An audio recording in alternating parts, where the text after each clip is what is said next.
What's up, all my tribbles? It's Anna, also known as that Star Wars girl, and today I'm going to be talking about episode 3 of Star Trek Picard. Now, there are things in this episode I liked and appreciated. There were questions that I had that were really big problems for me in the past 2 episodes that were answered in this episode. Now, I am giving them a huge benefit of the doubt, and it's very stretched, but one of the main things that was a really big issue for me that was from before is the whole look of the Romulans, the design of the Romulans. Now, for those of you that are not aware, there is and why certain things look a certain way and why things are different, it's because there's a whole thing about the rights, and for them to make profit and not have to pay licensing stuff, they have to make a 25% difference in the designs of things. And so one of my really big complaints was the look of the Romulans, and why is it that some Romulans have the forehead ridges and others don't? Well, in the Next Generation, they did a very good job of distinguishing the different looks of Romulans as far as compared to Vulcans. Vulcans have the straight across bangs. Yes, they both have the slanted eyebrows, but the Romulans had pointed bangs, and then they had the ridges. In this episode, what they explain, or it's one line, and it's one of the chick that, is always the Romulan chick that's always with Picard. She makes a reference to, the forehead. She even touches it, and she's just like, oh, he's a northerner, and he's stubborn northerner like you, which is, it's one line, which kind of references the fact that, okay, it's like different, Romulans look differently based on what part of Romulus they are from, or what their heritage is. I'm like, all right, I'm an adult. I can expand that. People from different part of Earth look different based on where they're from, what part of the Earth they are from, so I can make that connection.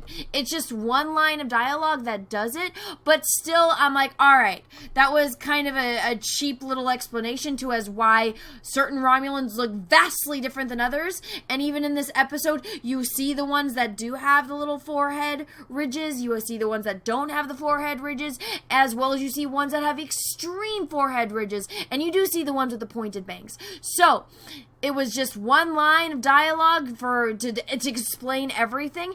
It doesn't explain everything. It attempts to, which I appreciate that it attempts to explain it, but you need to give a little bit more detail on that, because, well, why is it that all of the attractive Romulans, the ones that are supposed to be, like the woman, the female Romulan that's with Picard, why doesn't she have it? Why does the dude? Oh, because they want to make her look more visually appealing. Why is the sexy Romulan, the Twilight Romulan dude that's hitting up Thing 2, which, again, in the very first episode, or for the very first review I did of Star Trek Picard, I said I'm going to refer to Daj and her twin as Thing 1 and Thing 2. So Thing 2's the one that's alive. Thing 2's on the cube, the Borg cube. She's the one that's all getting hit on by Twilight Romulan dude. Why doesn't he have the forehead ridges? Oh, you know why? It's because we want to make him look attractive, because he's going to be a love interest. It's like, all right, well, that's getting really, picky and choosy. Worf didn't really have a problem getting the ladies. Spock didn't have a problem getting the ladies, and they were, straight up aliens. So, I mean, you could still give him the forehead ridges and make him look attractive. I don't know why that's such a hard concept, but they're fucking lazy, so that's why. So that was something that I'm like, all right, I appreciate that you're attempting to, but it's a half-ass attempt. And then another thing that I did like was I liked the new uniforms. So they show new uniforms in the beginning of this episode. I liked them. I like the triangle, kind of pointed things. I thought that they looked nice. So that was something I'm like, all right, I like that. I like the attempt. I believe that there is another uniform out there. It's blanking my mind right now that it looks similar to, but because I feel like I've seen it before, but it's not exactly the same. And then another thing I did like was the new actors and actresses, specifically the new actress. I really like the actress that plays Raffi. I think that it's a character that on paper, if you just looked at the dialogue and just kind of mute the episode and just watch the way that she has lived her life, the decisions that she's made, it's not a character that I would like. It'd be one that I'd be very turned off by. But the actress that play her, she has this type of charm and charisma that makes me like her. And so I think if it wasn't for this actress, the role would fall flat, or would be a very unlikable character. It would be a very unsympathetic character. So the actress does a very, very good job. So kudos to the casting director for hiring that actress. Also, the actress that plays Agnes. It's very hard for me to believe, and again, this is one of those things. On paper, this is a terrible character.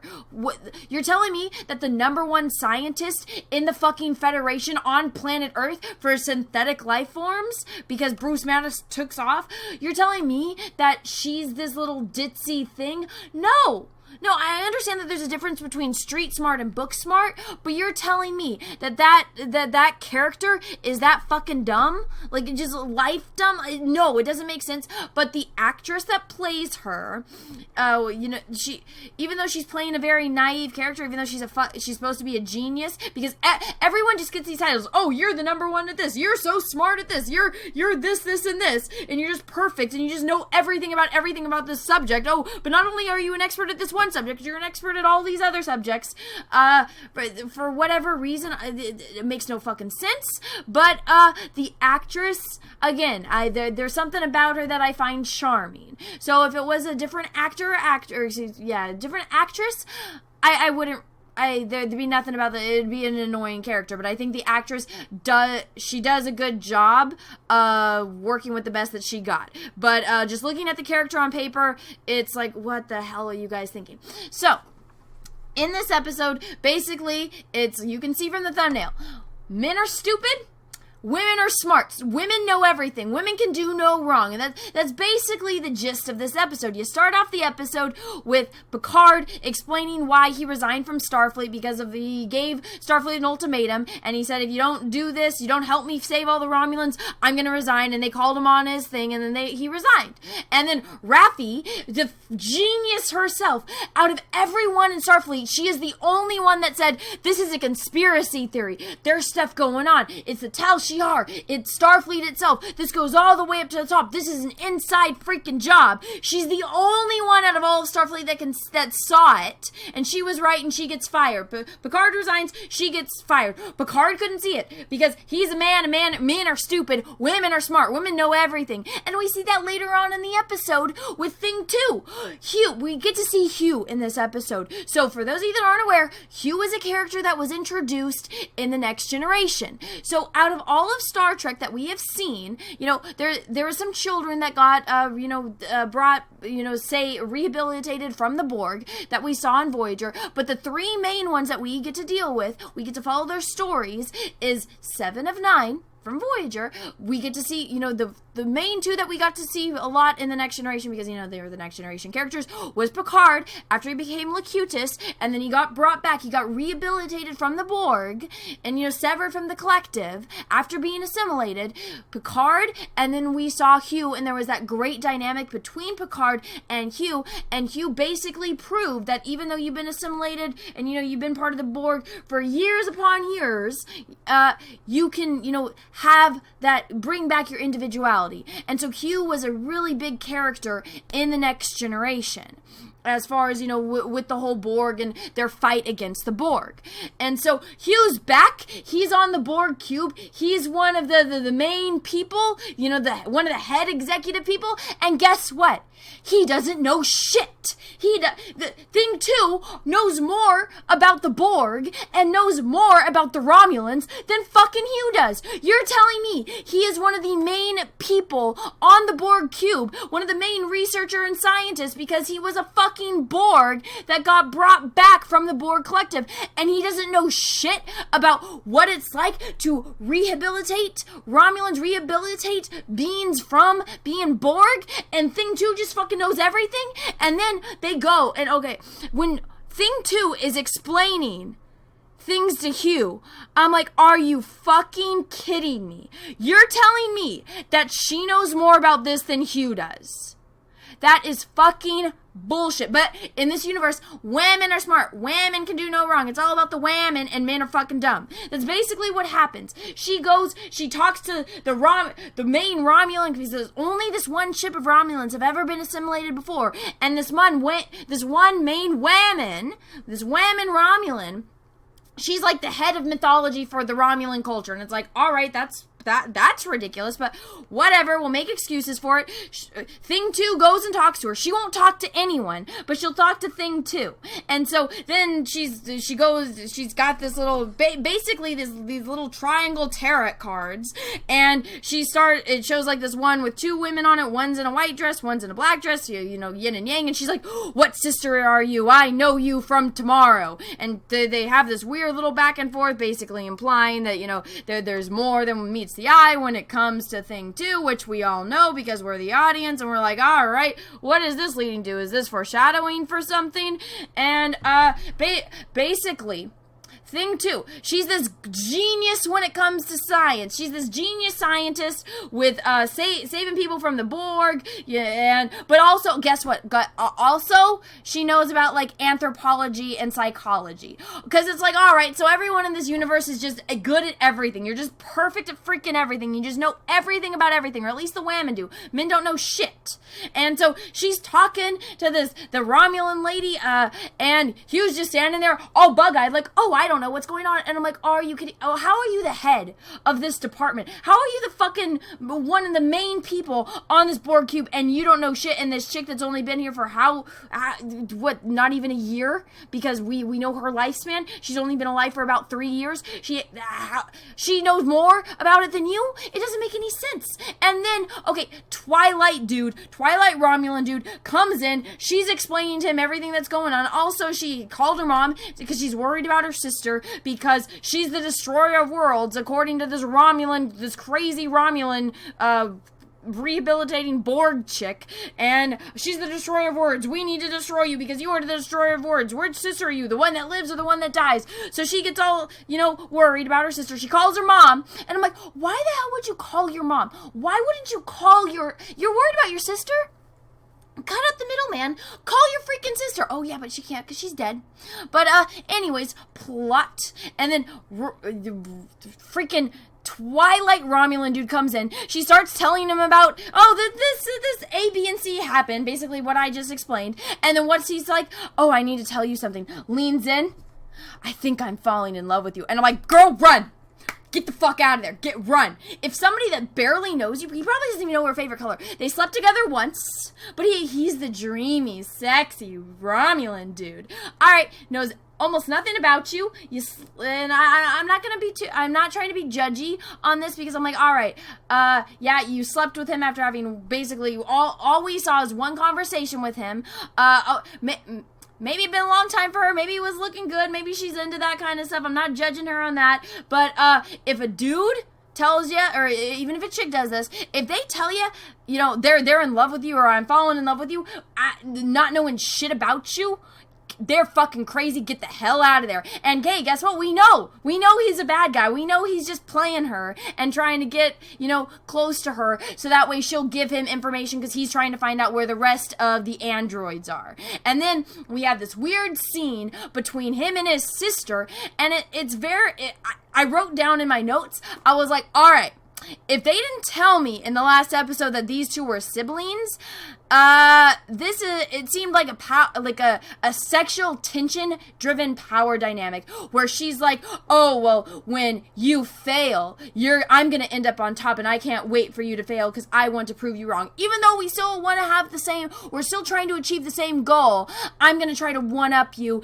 and I'm gonna get this, like, it was this weird, like, sexual tension scene, and I wrote in all caps, incest. Because he even, like, she's given him, like, this thing where, like, she has this sensual tone to her voice when she talks to him, and, like, she does this thing with her eyes and her mouth, and, like, her head's tilted up to, like, because, he's taller than her, to, like, talk to him, and I'm like, this is, like, do you guys need a room? Like, what's going on? And they're, like, they're in this corridor, there's no one else around, it's dark, there's mood lighting, she's dressed she's Romulan now, she's not human, so she looks a little bit more like she's like got a more badass sex appeal to her, so it's that confidence that makes her sexy. She's not dressed provocatively in any way, that's not what I'm trying to get at, but it's just this very sexual tension-filled moment, and I'm like, aren't they brother and sister? Like, maybe they'll explain later that they're adopted, but I'm like, if you didn't tell me in the last episode that they were brother and sister, there's no way in. It seems more like they're exes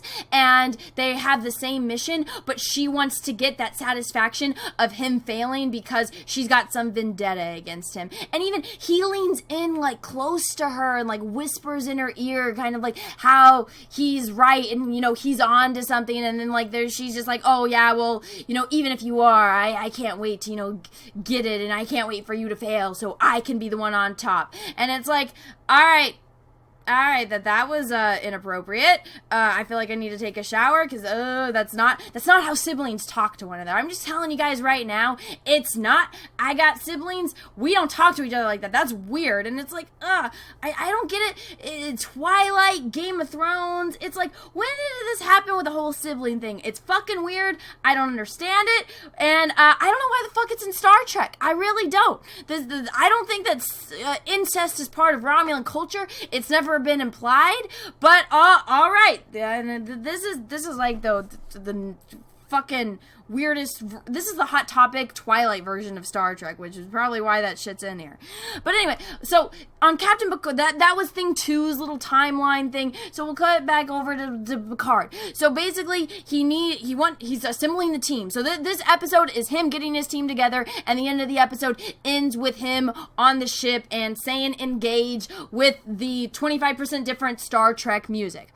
So gotta go see Raffi in his button-up shirt and slacks and cardigan from the Gap. And Raffi, she's literally there in her little hippie trailer with all of her plants. She literally goes and pulls like this space orchid or this Starfleet Federation orchid thing, puts it in her little vape pen, starts smoking, and I'm like, all right, so she's getting stoned, drinking wine, talking to Picard. He, you know, pricks her interest so that, and he knows because we see later that he says something, she lets her curiosity get the better of her, she does the whole research. She's basically like the nerdy computer friend that gets stoned all the time, that like does like coding and stuff.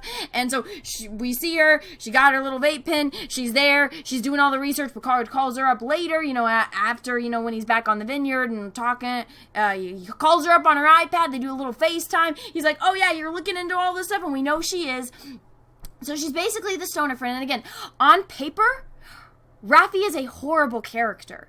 I mean, you're telling me that not only is she the only one to figure out that there was, you know, some conspiracy theory with the synthetics during the whole Romulan evacuation thing to stop the Romulan evacuation thing. You tell me she's the only one that fucking did it. You know, we haven't seen any of those Next Generation episodes where the Federation actually did get infiltrated by aliens, and, you know, there was that whole conspiracy theory. Remember the episode where Riker eats the worms? I sure as hell remember that. And, you know, everyone had, like, the little spikes in the back to know that they were, you know, infested with the alien. And, you know, even Riker had to prove to himself that he was, even though we knew he wasn't. He ate the worms, and I'll never forget that episode. But whatever, no one could figure that out. You know, Riker, Picard, Geordi, Data, Deanna, you know, the fucking empath? She couldn't figure it out. No Betazoid could figure it out in Starfleet. None of them. But Raffi could. But now, what has she done for 14 years? She sat in her trailer, growing her plants, getting stoned. Are you kidding? Horrible fucking character. But again, the actress is very charismatic and she's very charming. So, and one of the cringiest things is she calls Jean-Luc Picard JL, and I'm like, stop. Just come up with something else, because it's just not working. No amount of charisma is going to make that work. And so we got her. We have our little nerd checked off. Our little coding computer research one who can figure everything out, because apparently nobody is able to go on the computer and pull things up except for her. And so anyway, then we have, she knows the pilot. Picard goes and meets him. He has an EMH that is literally him, like a clean-cut version of him. We see Rios.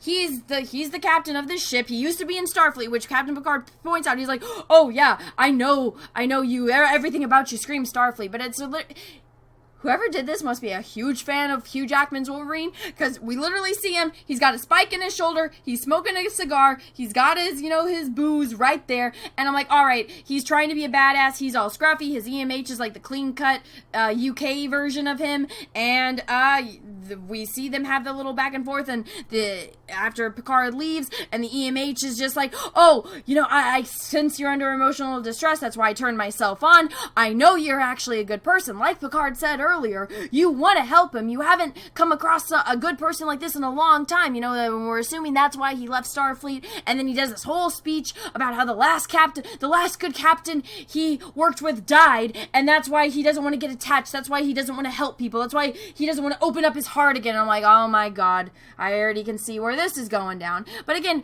guys, remember, the whole moral of this episode is that women are fucking geniuses and men are dumb. So he's gonna be a dumb man that's closed off and doesn't want to open up his heart to anyone, and we're gonna have to peel back the layers of him because he's a dumb man and he can't understand empathy and like empathizing with someone and opening yourself up. So it's like, oh my god, there's I can already see where this is going, and it's exhausting. So then we have the whole fight scene, because remember the top secret Romulan, the Jatvash, the boogeyman of the Tal Shiar? So guess what? They come back, because Captain Picard is gonna leave the Vineyard. He has this whole little talk with his Romulan slave chick, and she's like, oh, you've been here for 14 years and this still isn't home for you? And I'm like, really, Captain Picard? I get it, the Enterprise is your home, that was your home, and space is your home, but after 14 years living here, you got a dog, you got some friends that chill with you, some Romulan people that basically are your indentured servants,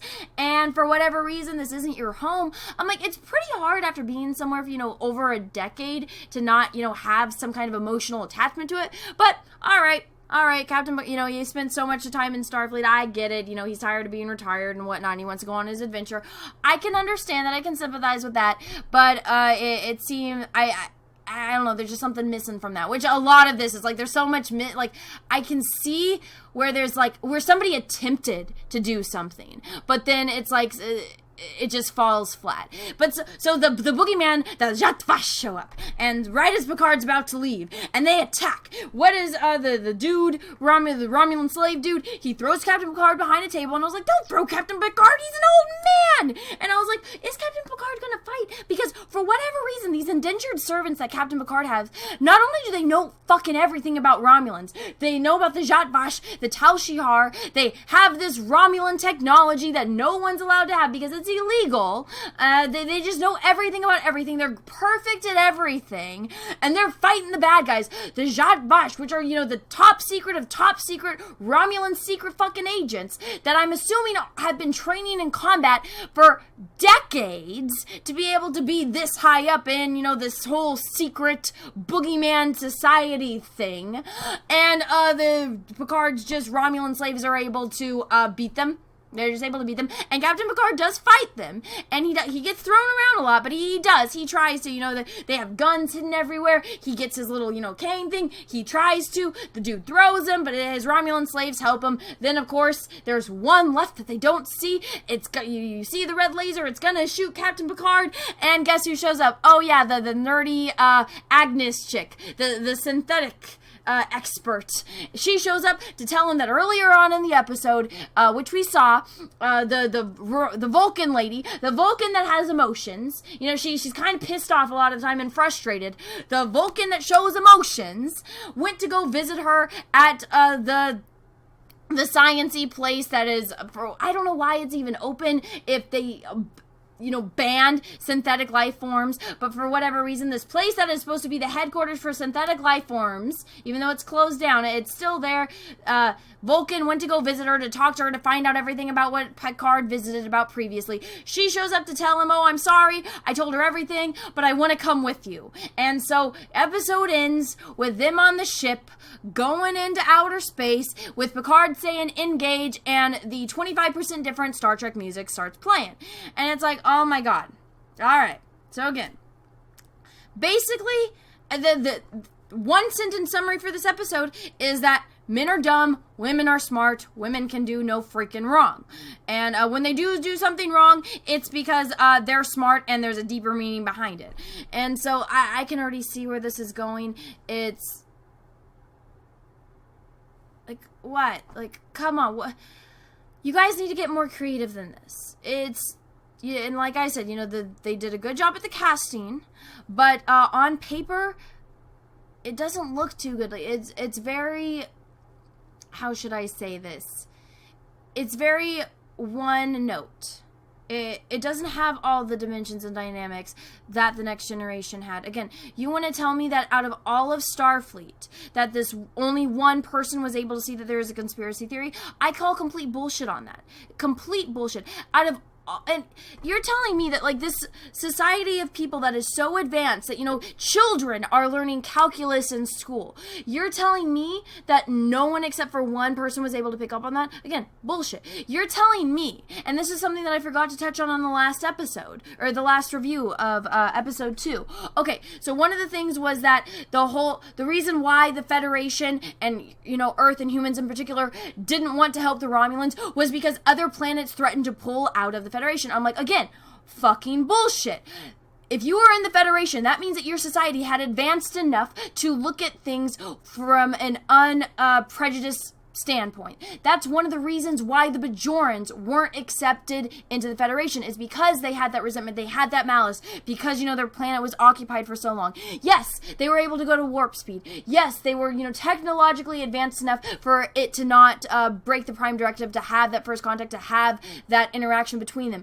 But you're telling me that out of all of the planets in the Federation, that they weren't able to look at the Romulans and say, hey, just because we don't agree with their government, just because we don't agree with the way that their systems are run, with the way the military operates, that there are probably people in this society, in this species, that don't agree. There are innocent women, children, and men on these planets, and we should just let them all die from this supernova just because we don't agree with the way some people choose to run the things. And they know, because everyone knows how governments are and, you know, how societies work, is that just because somebody is in charge, it doesn't speak for everyone, and there's innocent bystanders that have nothing to do with it that get affected by it. You're telling me that in the Federation of Planets, they couldn't see past that they were that biased?